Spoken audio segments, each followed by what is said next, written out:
আল্লাহ যখন কাউকে ভালোবাসে তখন তার শরীরে 4টি নিশানা পাওয়া যায়, অর্থাৎ 4টি আলামত যদি আপনার শরীরে থাকে মনে করবেন আল্লাহ আপনাকে ভালোবাসে। 4টি নিশানা। 1 নাম্বার হচ্ছে যাদেরকে আল্লাহ তাআলা দ্বীনের সঠিক জ্ঞান দান করেন তাদেরকে আল্লাহ তাআলা মহব্বত করেন। নাম্বার 2, দ্বিতীয় নাম্বার হচ্ছে যারা বেশি বিপদে পড়ে আল্লাহ তাআলা তাদেরকে মহব্বত করেন।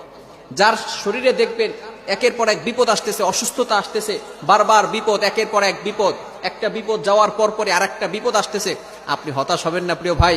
আল্লাহ তাআলা আপনাকে ভালোবাসেন। এই কোটি কোটি মানুষের ভিতরে আল্লাহ তাআলা আপনার প্রতি ফোকাস করেছেন, আল্লাহ তাআলা আপনাকে ভালোবেসেছেন বিধায় আল্লাহ পাক রব্বুল আলামিন আপনাকে বিপদ দিয়েছেন। মনে রাখবেন নবীদেরকে আল্লাহ তাআলা বিপদ দিয়েছেন। ইব্রাহিম আলাইহিস সালাম খলিলুল্লাহ এবং মিল্লাত আবিকুম ইব্রাহিম, যিনি সকল মুসলিম উম্মাহের সকল মুসলমানদের পিতা এবং সকল মুসলমানদের লিডার নেতা, সুতরাং ইব্রাহিম আলাইহিস সালামকে আল্লাহ তাআলা সবচেয়ে বেশি কষ্ট দিয়েছেন।